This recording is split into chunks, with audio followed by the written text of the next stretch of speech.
Alright guys, good evening or good morning or whatever time niyo po pinapanood tong video na ito na na-share sa inyo.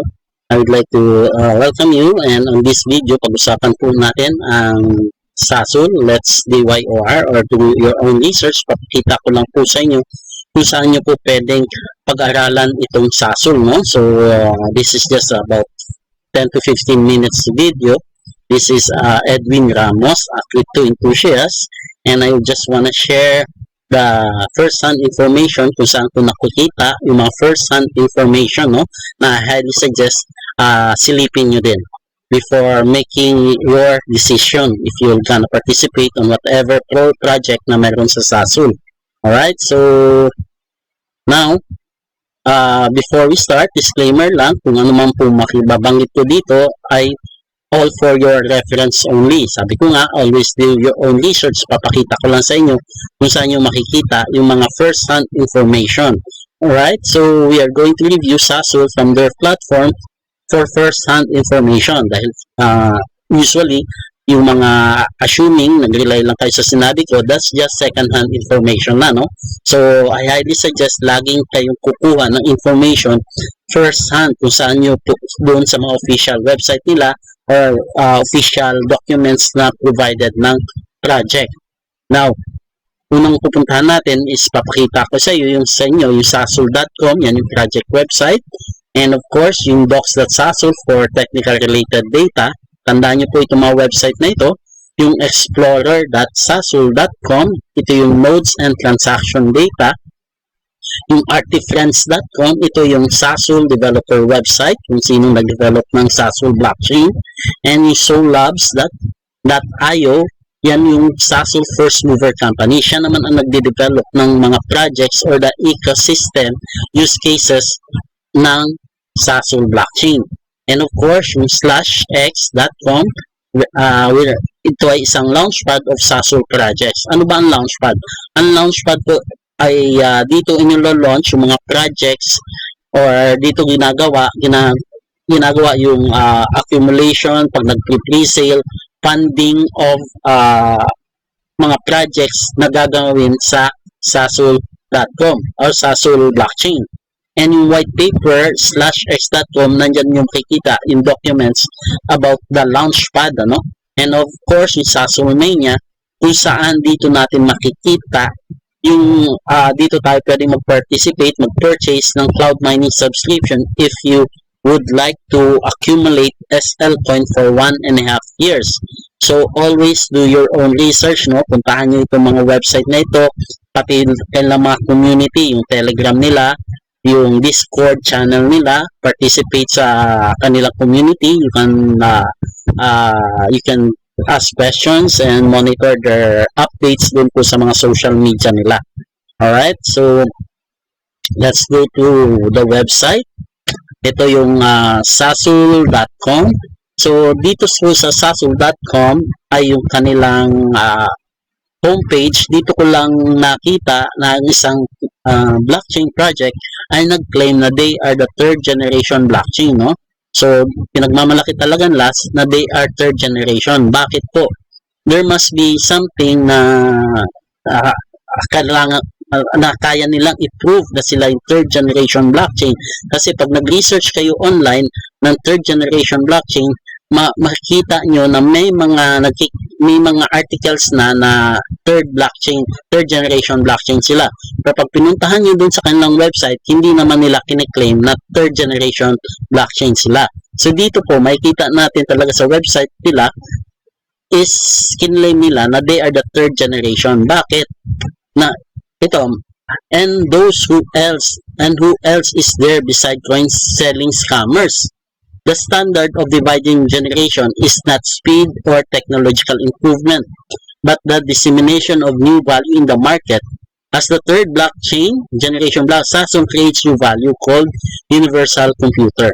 Just for your information po, si first generation na is decentralization ang new value na in-offer niya sa market, and si Ethereum naman na consider the second generation yung smart contract or ang kanyang in-offer na new value. Kay third generation is universal computer. Dito po sa ilalim, mababasa kung ano ba itong sinasabi nilang universal computer, no? Then, punta po tayo sa developers. Dito natin makikita yung documentations or developer guide. Kung kayo ay isang developer, paano mag-deploy ng projects sa SASL blockchain, and even node installation. Kaya mapapansin nyo po, napakabilis ng pagdami ng nodes dahil meron talagang instruction dito sa kanila kung paano ka mag-operate ng node, paano mo i-connect ang computer mo na para maging node or para mag-mine, no? So, nandyan yung installation preparation, and of course, yung mga programs na kailangan mong i-install at paano mo i-operate, no? Nandyan lahat, paano i-troubleshoot. Kaya, if you are a programmer at may kakayanan ka, pwede mong aralin, mag-install ka ng software sa inyong computer at mag-run ng nodes. Kaya nga po, right now, there are 33,000 nodes na ang operating globally. Dahil kahit sino pwede. Kaya tayo naman walang alam sa pag-operate nito, kaya doon na lang tayo sa cloud mining, no? Na binigyan tayo ng chance na makapag-mine without special skills. Kasi kailangan mo ng special skills and of course, investment sa mga machine. And ito naman yung artifriends.com. So, puntahan po muna natin yung Explorer, no? Block Explorer, yung explorer.sasu, kung saan sinasabi sa blockchain na makikita lahat ng transaction transparently. Dito po yan sa Explorer nakikita. Lahat ng blockchain ay may Explorer na tinatawag. Doon natin makikita lahat ng transaction. Itong Explorer ng Sasul will have a new version kasi limited pa yung functionalities nito, no? Nasa kukunti pa lang yung functionalities. But dito makikita na natin yung latest block, latest resource blocks, latest transaction. So makikita natin yung date, time, and the hash code. So pag titingnan natin sa hash code na ito, yung transaction, makikita natin kung ano yung transaction na naganap.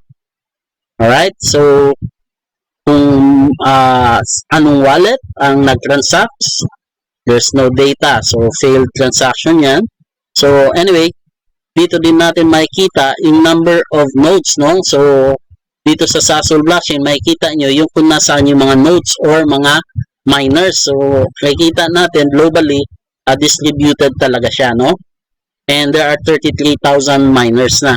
So, again, punta tayo sa ating Artifriends website or artifriends.com. Ito yung website ng Artifriends na company na nag-develop ng Sasul. So, makikita natin dito sa timeline nila. Ito yung CEO, si Mr. Lee Jung-woo, no? Korean genius na nag-develop. So, kailan na-develop? Nandito yung timeline nila, kailan sila nag-start. Alright, so medyo mabagal yung history. This is the footsteps of Artifriends since 2016. So baba tayo. So ayan, 2016 na-establish ang Artifriends, and yung goal nila is magkaroon ng 800,000 nodes, no? Yan po yung realistic goals nila. And noong 2016 na-establish yung Artifriends company, and 2017 nag-start yung Sasul project.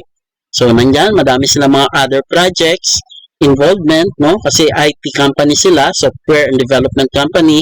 And by 2022, May, yung chain mainnet open. So, yung sinasabi nga natin, yung Genesis is yung May 2022. Alright? So, yan po yung Artifriends na website wherein napakarami pa po sanang information na gusto ko sana ipakita sa inyo, but I highly suggest puntahan nyo po itong website na ito. And lastly, yung website naman is SolLabs. Ito yung company naman na nagde-develop ng mga projects, ng mga use cases sa Sasul blockchain, using blockchain.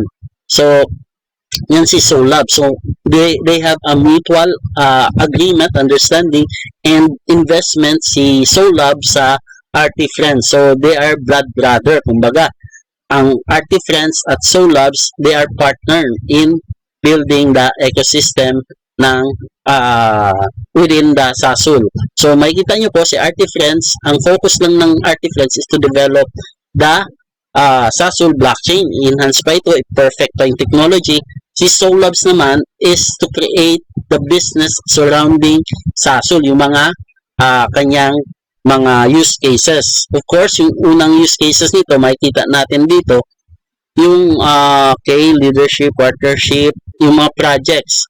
So, isa sa project nila, yung cloud mining, which is dito tayo involved, na kung saan minamarket natin yung kanilang cloud mining through sa isang company pa rin ang nagmamanage. Yung cloud mining nila, making coin mining possible without special skills. So, yan po yung dito tayo sa mining subscription. Okay? So, at least nakita nyo po, itong mining subscription ay ang Solabs ang nag-initiate and operated by Sasol Mania, no? Na kung saan siya ang nag-retail ng cloud mining ni Sasol, ni Solabs.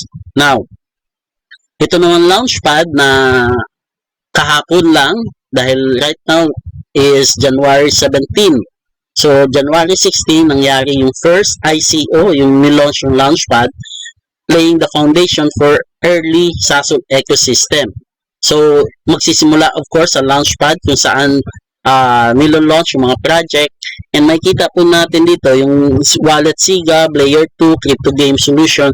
So, yan po yung mga uses or businesses surrounding Sasol ang ni-develop ng Solabs. So, puntahan natin yung /x.com launchpad mismo kung saan ni-launch yung unang first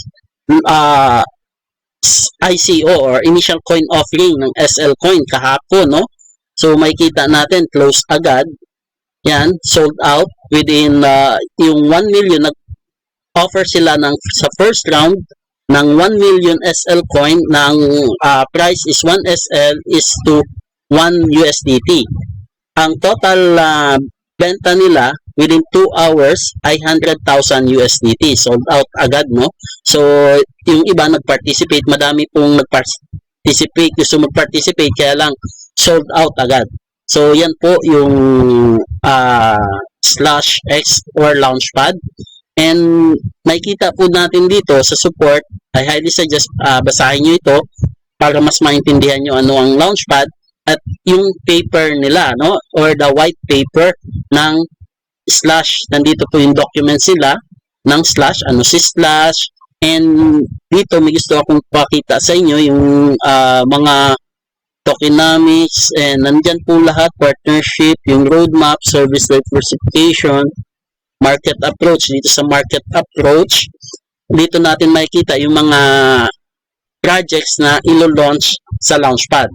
So, dito, the project scheduled to participate in the /launchpad event, no?